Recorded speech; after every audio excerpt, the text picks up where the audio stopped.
Wonder, curiosity, connection. Where will your adventures take you? I'm Dr. Diane, and thank you for joining me on today's episode of Adventures in Learning. Welcome to this episode of Adventures in Learning. I am so excited to be inviting my friend and my former partner in crime, Jennifer Coleman, to today's episode. Jen and I worked together for over 5 years at a children's museum where we raised all kinds of chaos as we helped kids build connections through hands-on learning, play, and children's literature. So please welcome Jen to the show. Hi, Jen. How are you? I'm good. How are you? It's so nice to have you here. So I'm going to start with a question that I'm asking all of my guests. What did you want to be when you were a kid? Oh my gosh. Okay. So long story short, my first grade teacher was amazing. She was everything you could imagine a first grade teacher to be. She was fun, joyful, exciting, made all the learning just, was easy.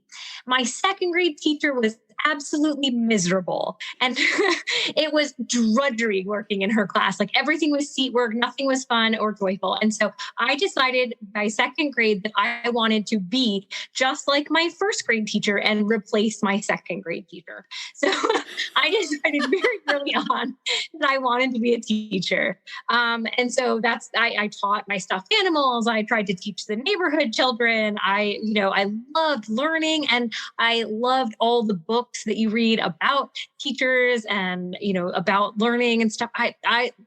Even when I was younger. And I wound up taking on some of those roles, even like in middle school where I was a tutor for some of my peers, and I made the learning fun. I made it, we're studying, but it's like game show atmosphere. So nobody hated it. And I realized that's what I wanted to do as a kid.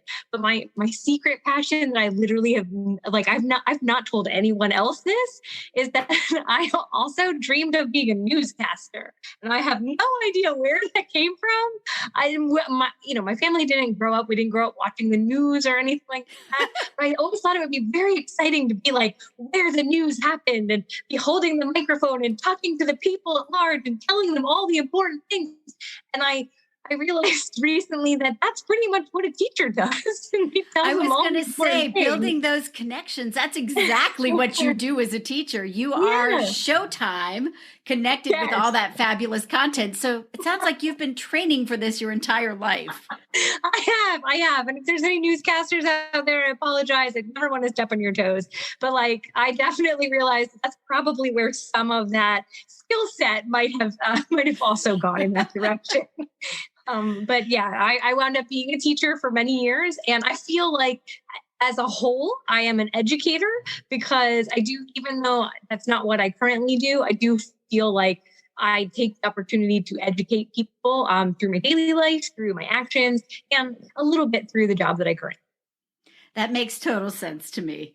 I was not I came to teaching late. I actually was past college before I decided that was what I wanted to do. Instead, I was going to be a firefighting ballerina farmer's wife at one point. At another point, I was a director. I spent my entire childhood directing other people. We would play games, and I would be the director who sort of staged how everybody was doing things. And I was Jo March continuously. Who doesn't want to be Jo March? She's amazing. Exactly. So, I did all of those things, but I did come to education realizing later that that was exactly what I wanted to be. And I counted as one of the joys in my life that I got to teach side by side with you for so many years. Oh, well, thank you. Thank you. It was a pleasure teaching with you too. And I feel like it was one of those symbiotic relationships where we learned from each other, we grew from each other, we strengthened each other as well. So I agree. So I'm so glad you're here tonight to help us talk about connections. So we're going to be connecting play, and we're going to be connecting children's literature and hands-on learning throughout this conversation. So to get there, I want to go way back into your childhood again. Oh, okay. What was your favorite picture book when you were a kid, and why? Oh gosh. Okay. So I would have to say there are probably at least two. So my mom read to us from when we were eensy weensy littles. And I remember, laying on bed when my brother was a baby. So he's 2.5 years younger than I am. So I remember him being a baby. Like, why are we reading to him? He can't understand. And my mom said, no, he's hearing the words and it's important for him to hear these words. So we're going to read the story together and he can be here too. And I was, no, okay, fine. But I remember him being really, really little. So I could have only been like 3 or 4. And so we read, she used to read, she loved animals. And so she would read books about Black Beauty, My Friend Flicka. So they're chapter books. They're not necessarily picture books, but they also had picture books. And I loved when she would read the If You Give a Mouse a Cookie, and there's a monster at the end of this book. I love that book. So I think the monster at the end of the book was more read for me because I was more of the nervous child growing up. I was the one that was like, no, we're going to fall out of the street. No, we're going to hurt ourselves. And my brother, on the other hand, was like, full bore, well, let's do this. Who cares if we get hurt? Start the pain. And so I think that the Grover book was for me because the monster at the end of the book turns out to be Grover. And I think that the If You Give a Mouse a Cookie book was for my brother because he was also the child who just continually asked for and would just run around in circles. So I think, but those became like the epitome of my childhood. So if you wanted a book that would bring me back, it would be one of those. And I the monster at the end of the book is it's my favorite because even after I knew what the ending was, it didn't matter. I loved reading it. I loved the build up to the end where me, lovable old Grover. I loved it. That was my favorite book as a kid. Oh, you are so bringing me back. And it's funny how our siblings do connect us back to those favorite books because I've realized mine was Peter. In Snowy Day, Peter's Chair, Whistle for Willie. And it had everything to do with where I was as a kid at the time because we lived in Germany in this apartment complex and Peter lived in an apartment complex. My parents decided to bless my life with a sister when I was 4 or 5. And I am very grateful for her today. But at the time, I wasn't so sure. Going from that whole only child to suddenly having siblings is hard. And Peter felt the same way. And so I remember that scene where his father helped him paint his chair for his little sister. And my dad took time out of being in the army to do the same kinds of stuff with me. And, he also had a dog named Willie and I had a dog named Muffins. It was the late 70s. We're not going to judge. No judging. Listen, I like food too. But, it was just one of those things where that book helped me to cope and sort of gave me the connection to realize, other kids are feeling the same things I'm feeling. Yeah. Yeah. And I think, I hadn't necessarily, honestly, I hadn't realized that the connection between like, this is who I was as a kid until I mentioned it just now. But I do think that was, I was the more reserved child and my brother was not. And I've always realized that his connection with the If You Give a Mouse a Cookie book, but I never thought about myself being Grover until just now. And it really does make sense because I was the more nervous child. I was the more, reserved. Sure. No, that makes total sense to me. But yeah, when we see ourselves in the stories, it definitely seems to make, make more of a difference. So it sounds like you've been building connections all your life. How do you remember first learning about science or the world around you? Oh, gosh. So I guess there were a couple of ways. So my mom was more of a tomboy. And so she really connected with my brother on more sciencey related things. He was always the scientist. He was always the one observing. He would break things apart and try to put them back together. He would experiment with things. And before we knew that it was experimentation, he would just do it. And my mom fostered that. And so she would get him magnifying glasses and little tweezers and droppers. But she would encourage him to go out and collect bugs, specimens, and, investigate things. And so I remember seeing that as and it was never like, oh, Jen, you can't do this. But it was always like, that's Shane's world. And I'm totally cool with that. But I remember being an observer and watching what was happening. And again, more of a reserved, nervous child. He's going to pick up the bug and put it in the container, and I'm going to watch. But I remember being intrigued by it and surprised by some of the things that he was finding out. And he would put bugs together in he called them bug barns. I think probably like the first time I really got a taste of science being more than the thing you have to learn before social studies time, because I really enjoyed social studies time growing up. And science was always sort of boring. You read from the textbook and you hear about these experiments, but you don't do them. The first time I really got jazzed about science was in 8th grade, which is definitely like you're working your way out of childhood. But the science teacher was a woman, and that's all she taught. So obviously it's middle school. And she walked in on the first day with a cape on and turned the lights out and turned a Bunsen burner on and threw something at the Bunsen burner, and it like sparkled and crackled and glowed, and it was amazing. And she told the story about how science has always been magic. And she just transformed it from being this dull thing in a textbook you read about to doing. And she talked about the magic of it and the excitement of it and the confusion of it. And how we have learned over time that it's not magic, that it always happens this way. It's not surprise if we do it right. But she made it exciting. So literally that first day of class, I was hooked. I want to be a scientist when I grow up. And she like throughout the year, she would have us do crazy things, ridiculous experiments. And I loved every minute of it. So I think that was probably the first time that I got excited by science.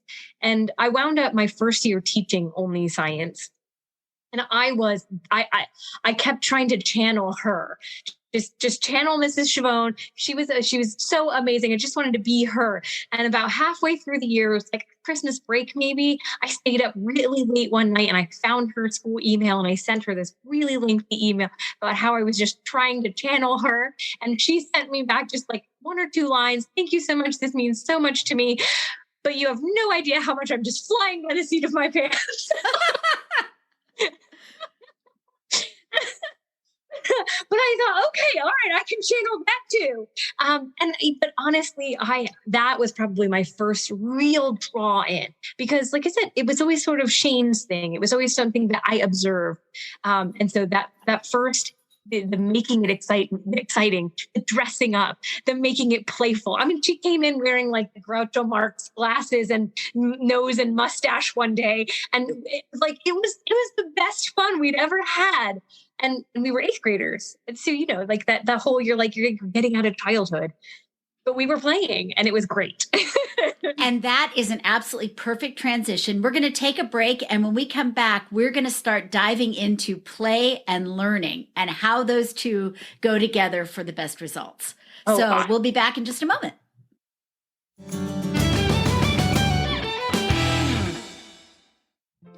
Hey, early childhood and elementary school teachers and librarians. Are you looking for ways to spice up your curriculum, build connections with engaged STEAM learners, and introduce multicultural versions of fairy tales and folk literature? If so, head over to drdianeadventures.com and check out our on-demand virtual course. Beyond Ever After STEAM on-demand virtual course allows you to work at your own pace and learn how to build these STEM-STEAM connections through multicultural fairy tales and folk literature. You'll receive professional development credits after you complete this high-energy 3-hour on-demand course produced with Steve Spangler, Inc. As a bonus, you're going to receive a PDF that's filled with curriculum connections and program ideas you can put to work immediately in your early childhood, elementary, or library setting. Discounts are available for group purchases, plus you get special pricing when you purchase it as part of a regular professional development workshop. So head on over to drdianeadventures.com and get started on your own Beyond Ever After experience.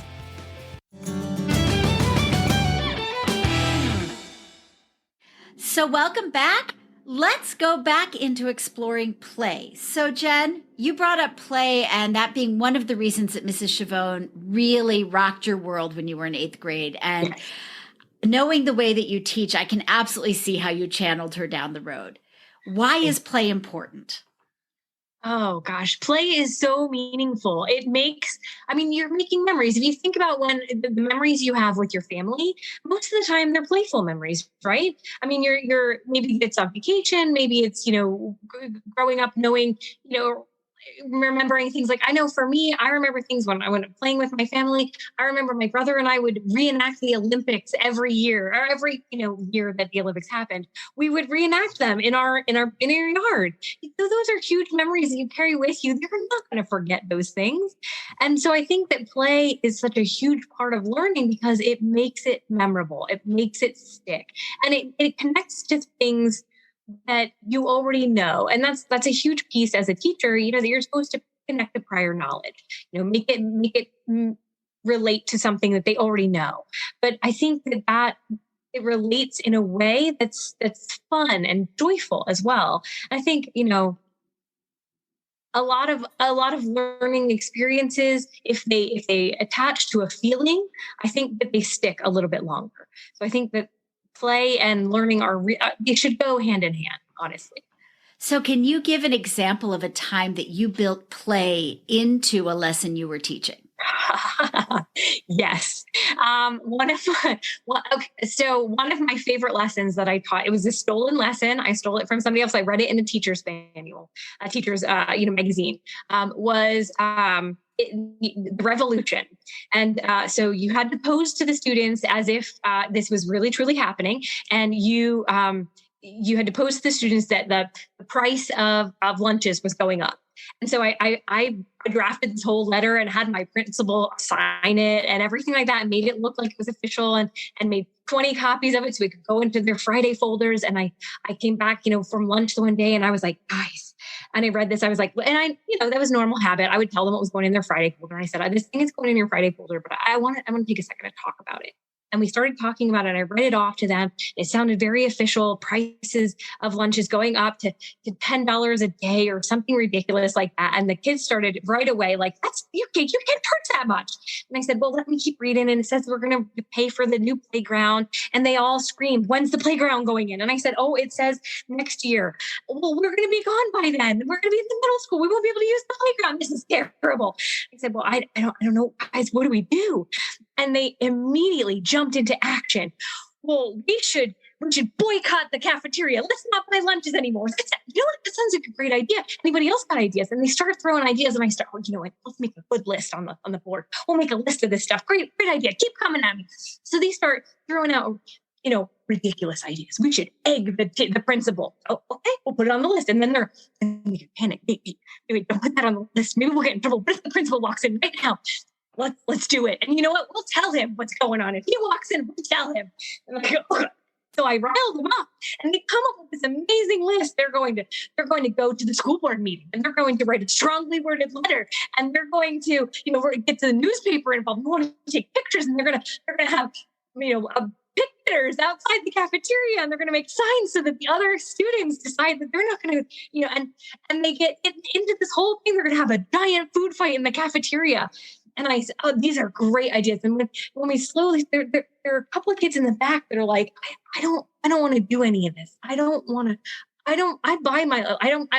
my lunch. I don't even buy lunch. I don't care. It doesn't matter to me. We don't have to, I don't want to do this. And I could see myself in that, but that's okay. You don't have to participate. It's totally cool. Oh, good. I don't want to participate, but any other ideas you got?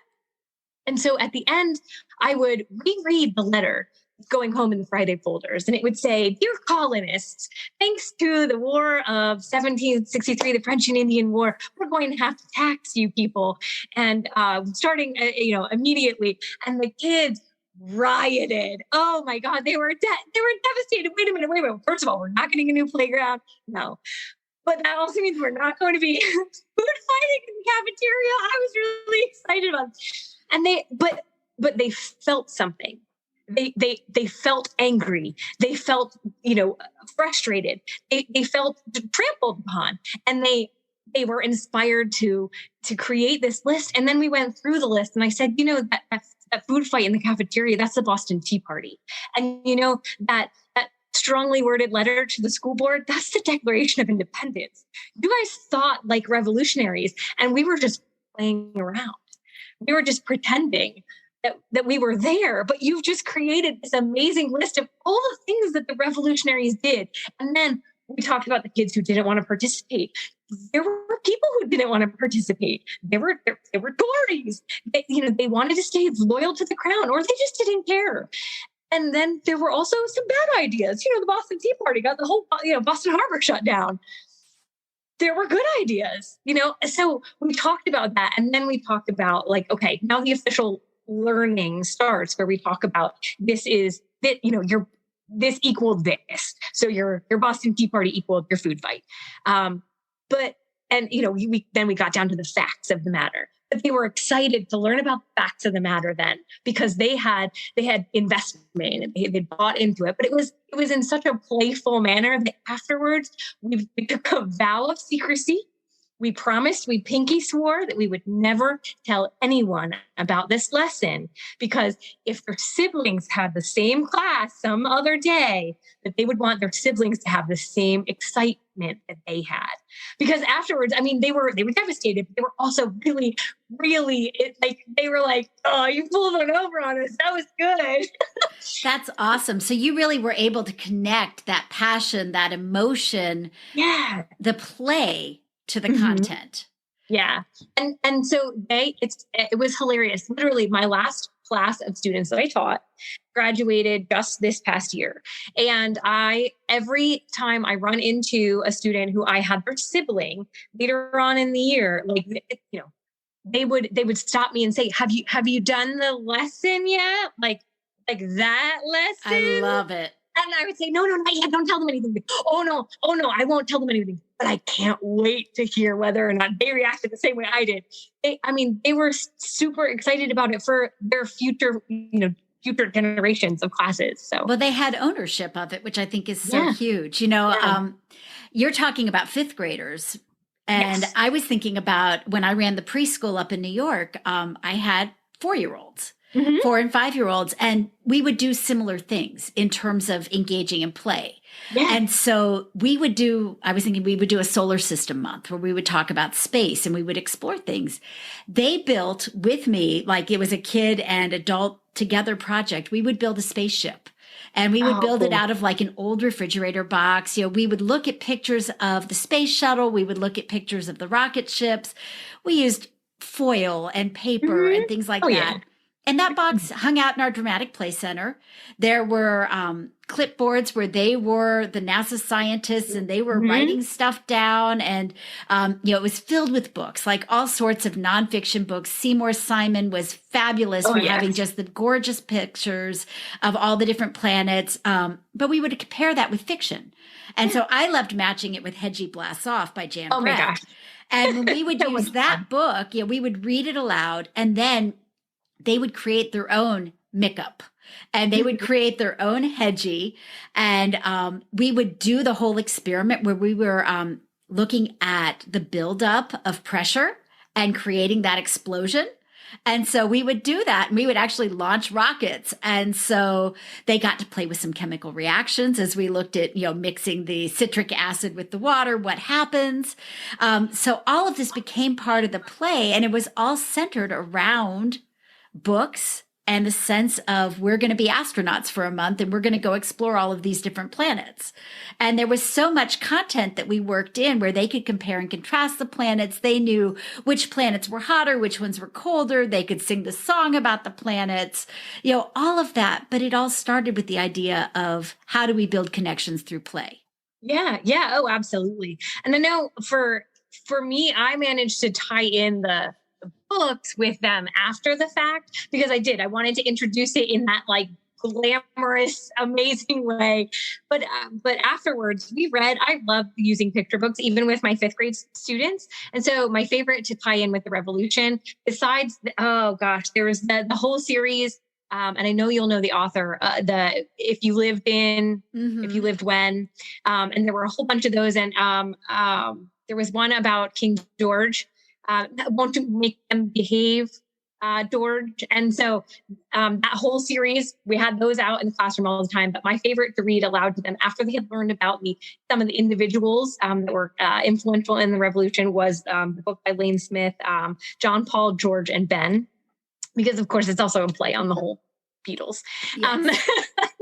But I loved tying in books too with that play, because it's so much fun to find ways to, and especially if you can throw fiction in with it, make it humorous. And I love historical fiction, but like Lane Smith managed in the back of the book to talk about some of the things that were fake and some of the things that were real.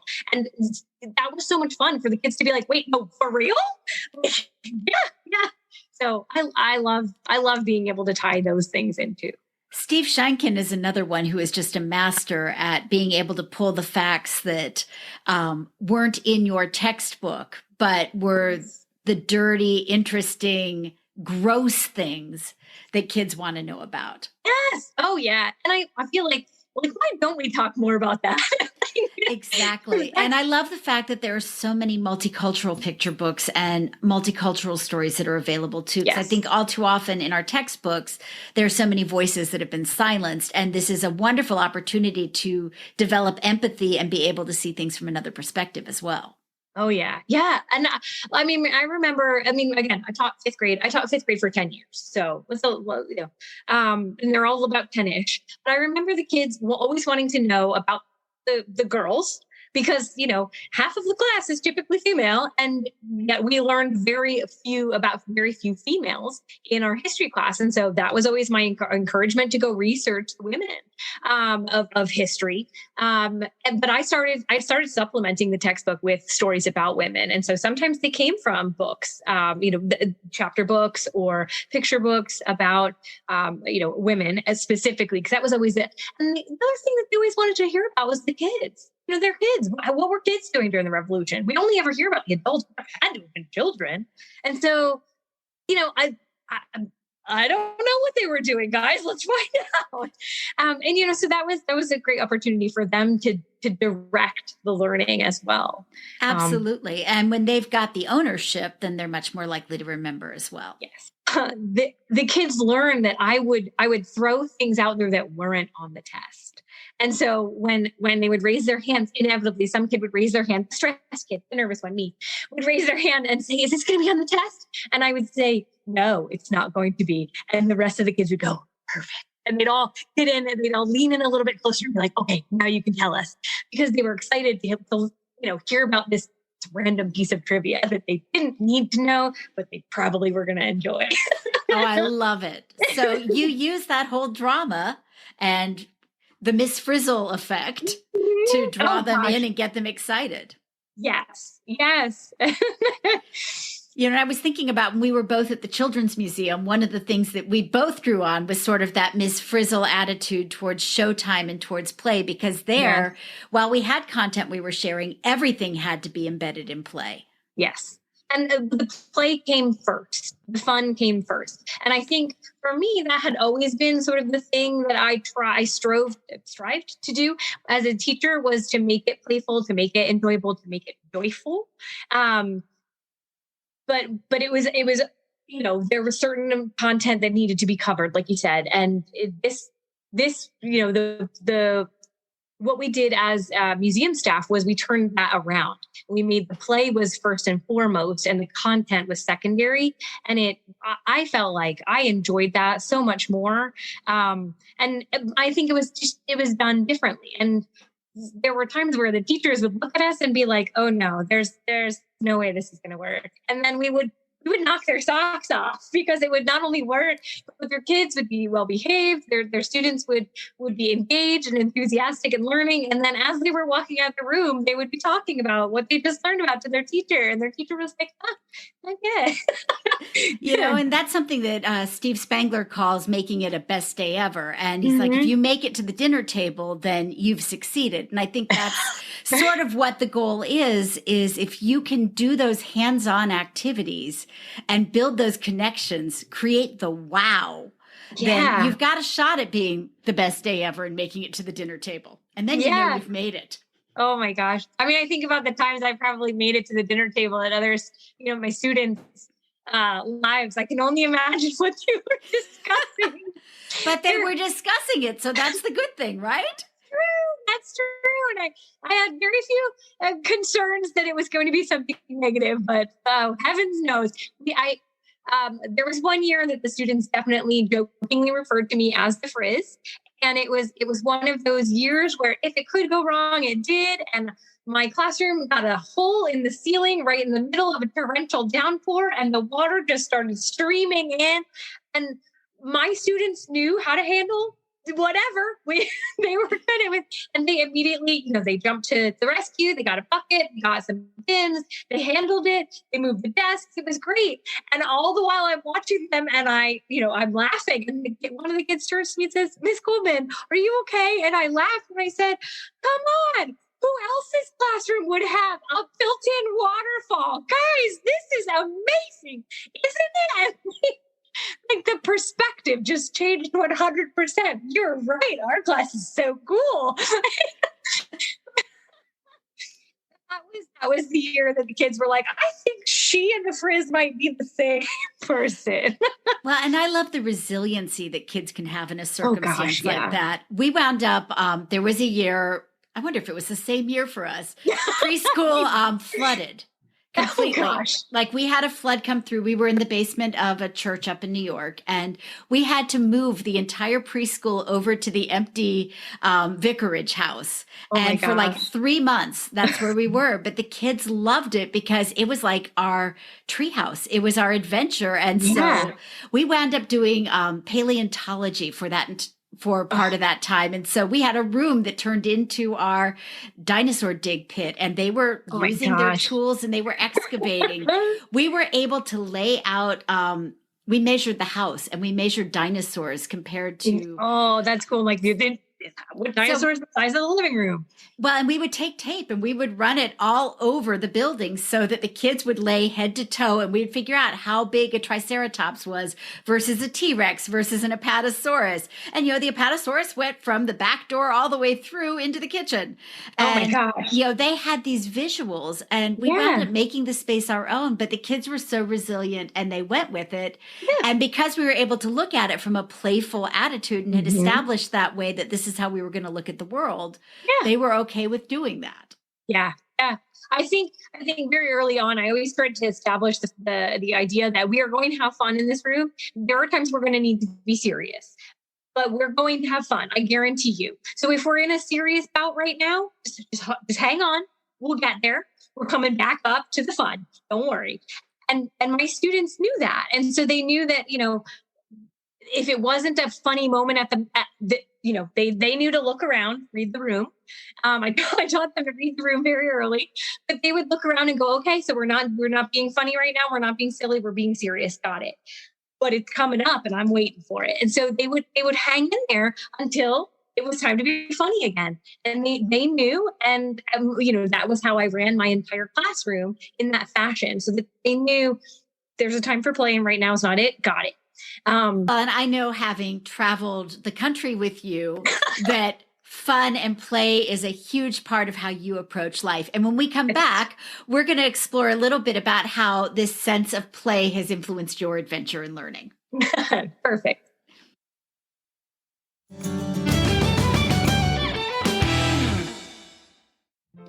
Hey, early childhood and elementary school teachers and librarians. Are you looking for ways to spice up your curriculum, build connections with engaged STEAM learners, and introduce multicultural versions of fairy tales and folk literature? If so, head over to drdianeadventures.com and check out our on-demand virtual course. Beyond Ever After STEAM on-demand virtual course allows you to work at your own pace and learn how to build these STEM-STEAM connections through multicultural fairy tales and folk literature. You'll receive professional development credits after you complete this high-energy 3-hour on-demand course produced with Steve Spangler, Inc. As a bonus, you're going to receive a PDF that's filled with curriculum connections and program ideas you can put to work immediately in your early childhood, elementary, or library setting. Discounts are available for group purchases, plus you get special pricing when you purchase it as part of a regular professional development workshop. So head on over to drdianeadventures.com and get started on your own Beyond Ever After experience. Welcome back. We are here with Jen Coleman, teacher extraordinaire. And Jen has taught fifth grade. She's been a museum educator, and she is currently a college admissions counselor. They are so fortunate to have her, and we're fortunate to have her here with us as well. Thank so, you. Jen, I have a question for you. How does play connect to your own personal learning adventure? That's a really good question. So my personal learning adventure, I love learning things that make me happy, that make me joyful. I have learned to love things that make to love learning things that make me sad, or that make me frustrated, or that make me disappointed or angry. But I generally gravitate towards things that make me happy. So the things that make me happy involve me exploring new things and trying out new things and getting messy. And that sounds a little bit like Frizz. The idea that, it can be something that is not, and that was one of the things I used to talk about with my students, is it doesn't have to be from a textbook. It doesn't have to be traditional learning. It could be something totally unrelated. And so the things that bring me joy in learning are the things that, trying something new. I'm making a mistake, but I'm learning something, and I want to know how it's made. I want to know how it was done. I want to know how it can be done better. So what's something new you've tried in the last 6 months? Oh gosh. I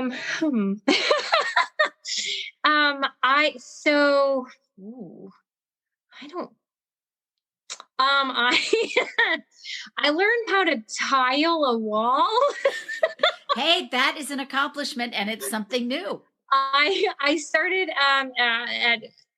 at Christmas time. We redid our kitchen, and I was inspired to want to tile the backsplash of my kitchen, but I wanted to make sure I did it right. So I did a lot of reading and a lot of watching of videos and a lot of reading blog posts, as well as like the official directions. So watching what people have done and how their experiences have been. And then I tried it out on my own in our bathroom, in our upstairs bathroom that, not too many guests go into. So if it turned out abysmal, it would only be me that would have to look at it. And so I tried it out there, experimented with, the way it goes on the wall and the way the spacing goes and all of the measurements and the cutting and all of that. And I made mistakes, and I look at them every morning when I take a shower. But it enabled me to then do a better job when it came to the kitchen. And so the kitchen tile is up now, and I look at it every day when I make my coffee, and I'm very proud of it. And so, that's the new thing I've learned. Didn't come from a textbook. Hey, and you're still learning, and that's an important thing. Yes. Yeah. Now I'm ready to tile everything. So if you need a room tiled in your house, I'm there. Excellent. I'm sure people are going to be sending you lots of messages to come tile their kitchens. You might have just given yourself a whole new career. Well, at least we know we'll have fun doing it. Exactly.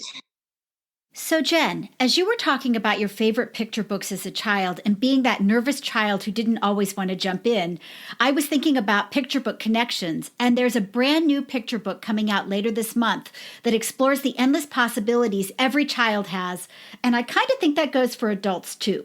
It's called Patchwork by Matt De La Pena, and it's illustrated by Corinna Lukin. And it's for all those kids, you knew what you wanted to be. Mm-hmm. But it's for those kids who try a little something here and a little something there and a little something here, and aren't spending 18 hours a day playing soccer. They're the patchwork kids, and they may try something and fail, and that's okay. That's part of the learning adventure. That's part of our process. We all get to our destination from a different perspective. Yes. And I'm so excited for this book.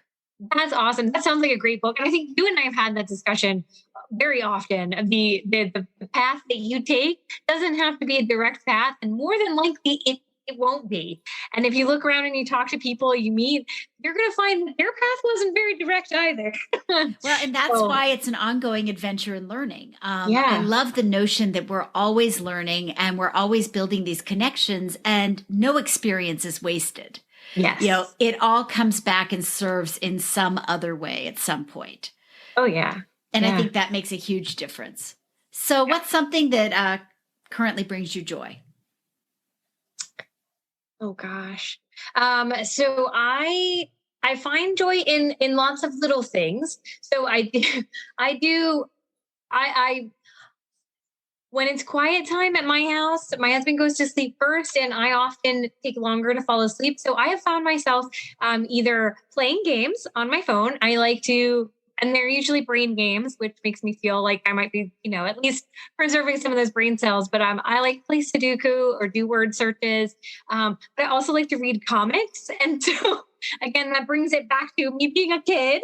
But just taking that time and being purposeful about it. Like, I am taking this time to enjoy the time by myself. I'm not just killing time. I'm not just wasting time. I am choosing to do this to, find some joy. And I've been trying to get outside a little bit more. And because my current job has me kind of attached to a desk a little bit more than I have done previously. And so I try to get outside throughout the day, and mornings I have been going for walks, sometimes with friends, sometimes solo. So I've been enjoying walking with you, but I also, I enjoy the quiet time too with myself. And, sometimes it's with my thoughts, but I find it like meditative to just be out in nature and to be spending some time, outside, enjoying the breeze, enjoying the bird song, and watching nature happen. So that's those things are bringing me joy, is that purposeful play, the purposeful time, and the time being out in nature and finding a little time to play there.